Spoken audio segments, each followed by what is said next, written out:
एवढंच सांगू इच्छितो की आय एम व्हेरी ग्लॅड एकतर महिलांनी येऊन एक असा ग्रुप फॉर्म करणं, बिझनेसला प्रमोट करणं आणि सगळ्यात महत्वाची आमच्याकरता गोष्ट म्हणजे तुम्ही आता चित्रपटांना पण उचलून धरताय, त्यालाही प्रमोट करताय, जी आता आम्हाला ना आधार वाटतो तुमच्या ग्रुप्सचा, की आम्हाला जो एक हेड स्टार्ट लागतो चित्रपट करताना. आणि आता मी जसं म्हणलं की पुढच्या 5 वर्षात जर का मराठी चित्रपटाला त्या लेवलला घेऊन जायचंय तर तुमच्यासारख्या ग्रुप्सची खूप गरज आहे त्याला पुढे न्यायला, प्रमोट करायला. आणि मला असं वाटतं की माझ्या आयुष्यात ना महिलांचं खूप एक अढळ स्थान आहे. मी 8 वर्षाचा का 9 वर्षाचा असल्यापासून आम्ही घरात तिघच होतो. माझी आई आणि माझी मोठी बहीण ती 13 वर्षांनी मोठी आहे माझ्यापेक्षा, सो ती लहानही असल्यासारखीच आहे. आणि आम्ही तिघच एकत्र वाढलो आणि माझ्या आईनीच आम्हाला एक हाती वाढवलं पूर्ण 8 वर्षाचा असल्यापासून, 8-9 वर्षाचा. आणि त्यावेळेस माझ्या घरामध्ये ना थोडी जागा जास्त आहे आमच्या पुण्याच्या घरामध्ये, 2 मजले, सो तिकडे राहायला कोणीच नाही, आम्ही तिघच फक्त. सो त्यामुळे आमच्या घरामध्ये 16 मुली तेव्हापासून पेइंग गेस्ट म्हणून राहतात. सो मी प्रॅक्टिकली वयाच्या 8व्या वर्षापासून आजपर्यंत तिकडे पेइंग गेस्ट म्हणून मुली राहतात. 15 ते 16 येऊन जाऊन असतात दरवर्षी, त्यांचे कोर्सेस संपले की पुढची बॅच येते असं.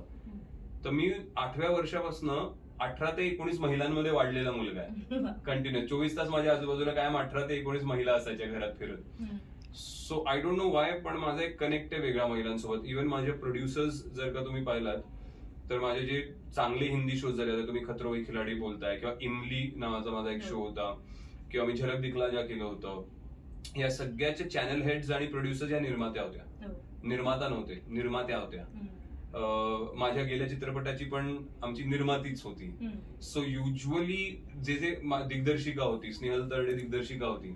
सो एक प्रवीण तरडे हा अपवाद आहे, हा एक एक्सेप्शन आहे की तो पुरुष असून सुद्धा त्याचा आणि माझा कनेक्ट प्रचंड चांगला आहे. की जेवढं मला असं वाटतं प्रवीणने आतापर्यंत मला समजलंय एक पर्सनॅलिटी म्हणून, की तो जसा हिरो माझ्यातला बघू शकतो, लिहिताना तो त्या हिशोबाने लिहितो डायलॉग्स. प्रवीण तरडेचा डायलॉग आजपर्यंत मला कधी पाठ नाही करावे लागले. देऊळबंदचा एक डायलॉग मी कधी पाठ नाही केला. तो लिहितोच असा की ते माझ्या तोंडातनं शब्द येतात असं वाटेल. मी ते वाचलं की एकदा वाचलं की माझं होतं हा हे मी असतो तर हेच बोललो असतो, इतकं तो करेक्ट माझ्याकरता लिहितो. सो तो एक प्रवीण तरडे सोडला तर बाकी मोस्टली माझं करिअर आणि माझं आयुष्य घडवण्यामध्ये ना महिलांचा खूप मोठा हात राहिलाय. सो आता त्याच्यामध्ये ह्या महाराष्ट्रीयन लेडीज असोसिएशनची पण भर झाली, त्यामुळे मला खूप आनंद आहे की तुम्ही आता सपोर्ट करायला सुरुवात केली माझ्या चित्रपटांना.